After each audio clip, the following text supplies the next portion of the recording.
近来教会有一位刚刚信主的弟兄，我们和他一起查经。他是第一次读圣经，读到所罗门有700个老婆，有300个嫔妃，然后他就吓了一跳。那么加起来不是有1000个女人吗？他说我一个老婆都好烦了，他1000个不烦吗？那时候我们大家都笑了起来。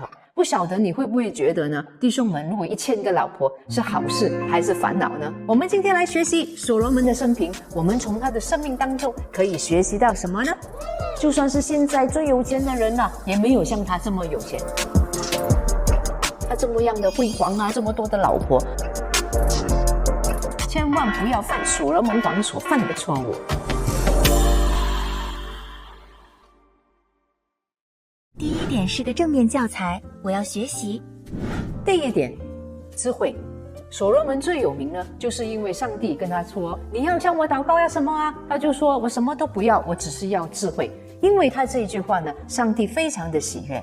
这段话呢，记载在列王纪上3章9节，所以求你赐我智慧，可以判断你的名，能辨别是非，不然谁能判断这众多的名呢？当初呢，他要求这个智慧呢，是为了他能够来判断这些是非这些的官司谁对谁错，他都要说得很清楚。他希望呢，能够做一个很好的判断，很好的一个领袖。弟兄姐妹，这一点我们可以学习，我们要向上帝求智慧，让我们呢可以在服事的时候要有智慧教主日学要有智慧，教导要有智慧，讲道要有智慧，做大小的事情都要有智慧。因为呢，上帝喜悦我们来求智慧。列王纪上3章12节到13节，我就应允你所求的，赐你聪明智慧，甚至在你以前没有像你的，在你以后也没有像你的。你所没有求的，我也赐给你，就是富足尊荣，是你在世的日子，列王中没有一个能比你的。所以呢，从这段的经文我们知道，就算是现在最有钱的人也没有像他这么有钱，也没有像他这么聪明。这个就是所罗门王的智慧。第二点，我从来都没想过，是个负面教材。第二点，我们可以学的呢，是所罗门建造圣殿的这个故事。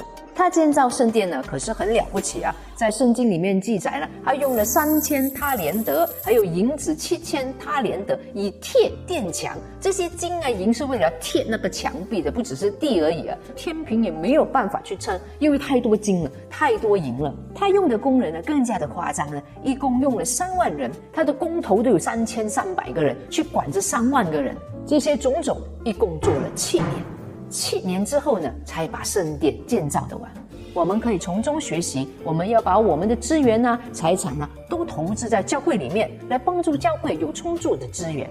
但是接下来我们可以学习到什么呢？我们可以学习到他如何建造自己的房子很多弟兄姐妹可能没有留意到，在列王纪上7章1节说，所罗门为自己建造宫室13年方才造成。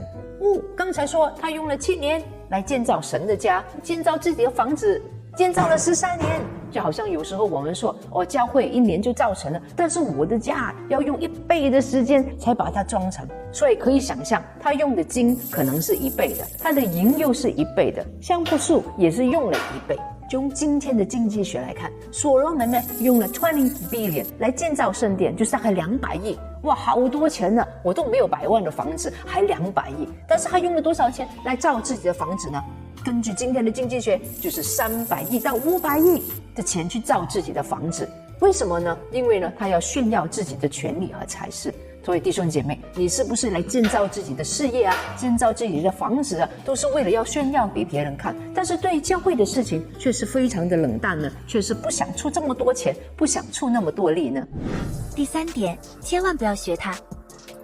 第3点呢，我们要学习呢，就是他对于女人的看法，对于这个爱情的追求所罗门王呢喜欢很多的女人他的女人是 international 的，是各民各族的。列王纪上11章1到2节，所罗门王在法老的女儿之外，又宠爱了许多的外邦女子，就是摩亚女子、亚门女子以东女子西顿女子、赫人女子。你看这不同的肤色不同的文化，他都取过来。但是耶和华并不喜欢这些异族的女子，因为宗教不一样，文化不一样，都在诱惑他的心其实上帝已经在圣经上面已经说过，你们不可与他们往来相通，因为他们必诱惑你们的心去随从他们的神。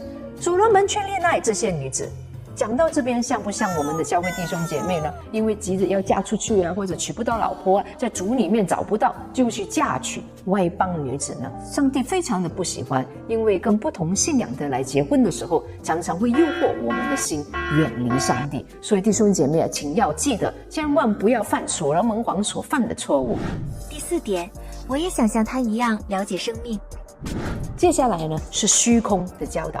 所罗门王呢写了传道书，在2章10节到11节呢是总结他这么样的辉煌啊，这么多的老婆，他竟然说他是虚空的。凡我眼所求的，我没有留下来不给他的；我心所乐的，我没有禁止不享受的。因我的心为我一切所劳碌的快乐，这些是我从劳碌中所得的份。所以呢，所罗门王很明白到生命的虚空，所以还是尽量的去享福，尽量去做所有的事情。到了最后呢，他又觉得这一切都是虚空，所以在11节他就说：谁知都是虚空，都是捕风，在日光之下毫无益处。就算了享受了世界上这么多的荣华富贵了，但是他又觉得是对自己没有益处的。这何尝不是我们的人生呢？可能我们也做过很多享乐啊，做很多事情，其实到后来真的未必对我们的灵命有任何的益处。但是呢，所罗门教导我们一句很重要的话：我们可以什么事都想做就去做吗？传道书12章13节到14节，敬畏神，遵守他的旨命，这些是人当尽的本分。因为人所做的事，连一切隐藏的事，无论是善是恶，神都必审问。我个人认为呢，这个是最好的一个 guideline。这件事可以做吗？那件事可以做吗？请要记得，无论是什么事呢，神必审问。只要你自己说是的，神必审问，我有问心无悔，我知道对得起耶稣，对得起上帝，我们就可以大胆的去行。但是如果反不来呢，你觉得这不行呢，有亏欠神的荣耀，有伤害别人啊，虽然我自己享乐，我也不应该去做。这个就是上帝给我们在所罗门身上学的最好的一个原则。第5点，我要从负面教材学习。接下来这一点，忠心到底。那么请问所罗门王有没有忠心到底呢？有没有像大卫王一样忠心到底侍奉耶和华呢？在列王记上11章第4节，所罗门年老的时候，他的妃嫔诱惑他的心去随从别神，不效法他父亲大卫诚诚实实地顺服耶和华他的神。这句话何等的悲伤！就算是有很多的荣华富贵，很多漂亮的老婆，还有一辈子都享乐过得非常好，但是呢，他在年老的时候没有忠心到底，没有像他爸爸大卫王一样诚诚实实的顺服上帝。列王记上11章第10节非常重要的一节，耶和华曾吩咐他不可随从别神，他却没有遵守耶和华所吩咐的。弟兄姐妹，我们是如此吗？我们有没有刚刚信主的时候非常的热心，享受美好的生活，但是却年老的时候，或者信主了很久了之后，却没有遵守耶和华的命令，就没有忠心到底了。